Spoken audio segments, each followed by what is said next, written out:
இப்போது புதிய அறிமுகம் ஆச்சி ஹோட்டல் சாம்பார் 50 கிராம் ரூபாய் 20 மட்டுமே. தினகரன் டிஜிட்டல் நேயர்களுக்கு வணக்கம். இந்த தொகுப்பில் நம்ம காண இருக்கக்கூடிய ஒரு அற்புதமான ஒரு கோவில் தான். வேலூர் அருகில் இருக்கக்கூடிய சேம்பாக்கம் அப்படிங்கிற ஒரு இடத்துல மகான் ஸ்ரீ வியாசராஜர் பிரதிஷ்டை பண்ண ஆஞ்சநேயர் இங்கே நம்ம பார்க்க இருக்கிறோம். அதோடு சேர்த்து 9 நவ பிருந்தாவனம் என்று சொல்லக்கூடிய 9 மத்வ மூல பிருந்தாவனம் இங்கே இருக்குது. அது மட்டும் இல்லாமல் ராகவேந்திரருக்கு இடத்த கொடுத்த மாஞ்சால அம்மன், விநாயகர் போன்ற பல சன்னதிகளும் இங்கே இருக்குது. வாங்க ஒரு சன்னதிகளாக பார்ப்போம்.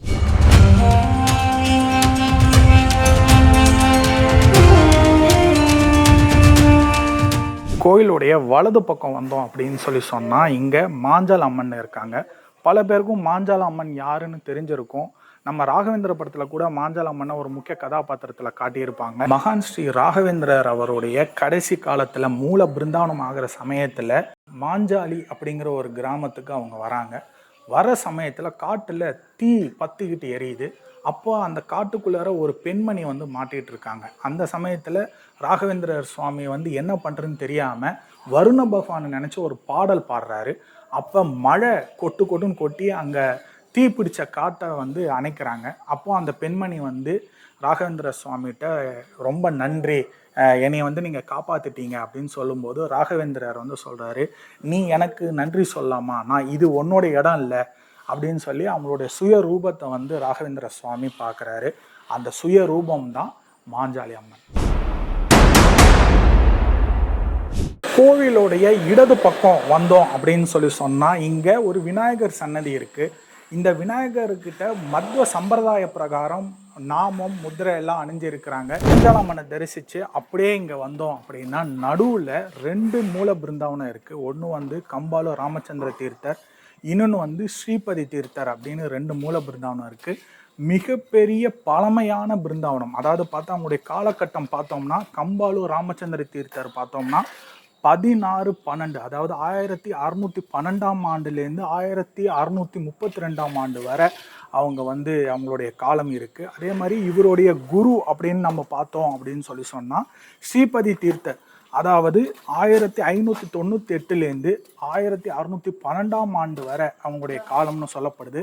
மிகப்பெரிய பழமையான மூல பிருந்தாவனம். இந்த 2 பிருந்தாவனமும் மிக பெருசாக இருக்குது. அதாவது எப்போவுமே பார்த்தோம்னா மத்வ மகானுடைய பிருந்தாவனம் கொஞ்சம் சின்னதாக தான் காணப்படும். ஆனால் இந்த கோவிலை பார்த்தோம்னா மிக பெருசாக இருக்குது. அதை பார்க்கும்போதே நம்ம அறியாமல் ஒரு பக்தி உணர்வு நமக்கு கிடைக்குதுன்னு தான் சொல்லணும்.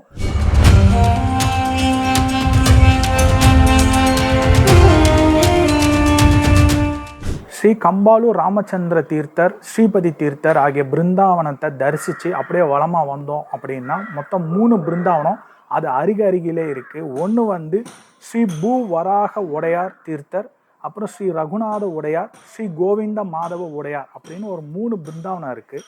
அந்த பிருந்தாவனத்தை நம்ம தரிசிக்கணும் அப்படின்னு சொன்னோன்னா ஒரு குகை மாதிரி உள்ளார ட்ராவல் பண்ணி தான் அந்த 3 பிருந்தாவனத்தை நம்ம பார்க்க முடியும். வாங்க போய் பார்க்கலாம். நம்ம ஏற்கனவே சொன்ன மாதிரி பூ வராக உடையார், ஸ்ரீ ரகுநாத உடையார், கோவிந்த உடையார்னு 3 பிருந்தாவனம் இருக்குது. அதில் போகணும், அந்த 3 பிருந்தாவனத்தை தரிசிக்கணும் அப்படின்னா ஒரு சின்ன குகை இருக்குது. என்னால் போக முடியுமான்னு தெரியல, இருந்தாலும் ஒரு ட்ரையல் தான், போய் பார்ப்போம். கண்டிப்பாக இந்த பிருந்தாவனம் நம்ம தரிசிக்கணும் அப்படிங்கிற ஒரு முயற்சியில் தான் நான் உள்ளார போகிறேன். வாங்க.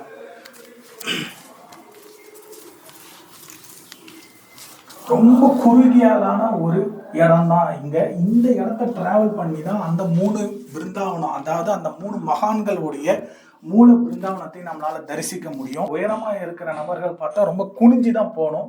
இதோடைய பழமையை பார்த்தாலே நமக்கே தெரியும் இது எவ்வளவு ஓல்டஸ்ட் டெம்பிளா இருக்கணும். ரொம்ப குறுகலானது. ஆனா இதுக்குள்ளார வந்தாலே ஒரு ஆன்மீக வாசம் அப்படின்னு சொல்லுவாங்க. எல்லாத்துக்கும் ஒரு வாசம் உண்டு. அதாவது மழை பெஞ்சிச்சு அப்படின்னு சொன்னா மலைக்கு ஒரு வாசம் உண்டு. அதே மாதிரி ஒரு பழைய வீடு, பழைய கட்டடங்கள் எல்லாத்துக்குமே ஒரு வாசம் உண்டு. அது மாதிரி ஆன்மீக வாசம் அப்படின்னு ஒன்று இருக்கு. அந்த வாசத்தோடைய ஒரு ஃபீல் நம்மளால நல்லாவே உணர முடியுது. அப்படியே உள்ளார போனாதான் அந்த மகான்கள் நம்ம தரிசிக்க முடியும்.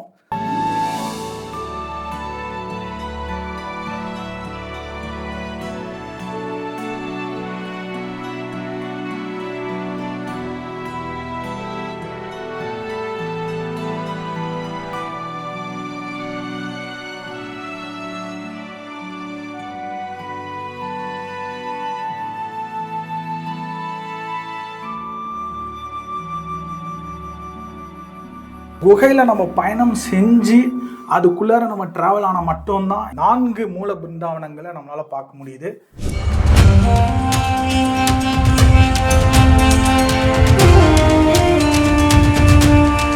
அந்த குகையில் இருக்கக்கூடிய 4 மூல பிருந்தாவனங்களை தரிசித்து அப்படியே மேலே வந்தோம் அப்படின்னா உத்தராஜ மடத்தோடைய பரம்பரை வழி வந்த ஒரு 2 மூல பிருந்தாவனம் நம்மளால் பார்க்க முடியும்.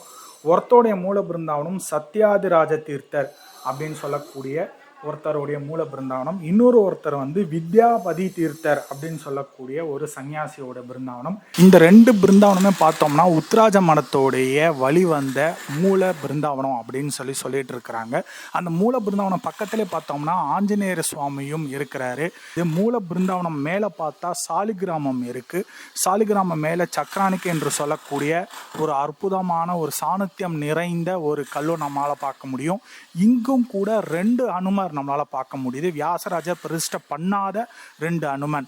அது ஒன்று மூல பிருந்தாவனத்தோடைய மேலேயே நம்மளால் பார்க்க முடியும். இன்னொன்று பக்கத்தில் ஆஞ்சநேயரை பார்க்க முடியும். ஸோ இங்கே பார்த்தோம்னா 2 ஹனுமாரை நம்மளால் பார்க்க முடியும். அமைதியான ஆத்தங்கரை ஒட்டி மகான் ஸ்ரீ வியாசராஜர் பிரதிஷ்டை செய்த ஹனுமன் கோவில் நம் கண் முன்னால் காணப்படுகிறது. அவர் காலடி பட்ட இந்த இடத்தில் நாமும் நம் காலடியும் படுகிறது என்று சொன்னால் நம் முன்னோர்கள் செய்த புண்ணியம் என்று தான் நாம் கூற வேண்டும். மகான் ஸ்ரீ வியாசராஜ தீர்த்தர் பிரதிஷ்டை செய்த ஹனுமன் என்பதனால் சாணத்தியம் நிறைந்த கோவிலாக பார்க்கப்படுகிறது. இந்த கோவிலில் விசேஷம் ஹனுமன் ஜெயந்தி அன்று காலையில் ஹரிவாய் ஸ்துதி என்று சொல்லக்கூடிய ஹனுமனுக்கு பிரீத்தியான ஒரு ஸ்லோகம் ஆனது இங்கு பாராயணம் செய்யப்படுகிறது. அதனைத் தொடர்ந்து புருஷ சுத்தம், ஸ்ரீ சுத்தம் போன்ற சூக்தங்கள் எல்லாம் சொல்லி இங்கு பாலாபிஷேகம், பஞ்சாமிர்தம் போன்ற அபிஷேக ஆராதனைகள் செய்யப்பட்டு அன்றைய தினம் விசேஷ அலங்காரங்கள் செய்யப்படுகிறதாக அர்ச்சகரால் கூறப்படுகிறது.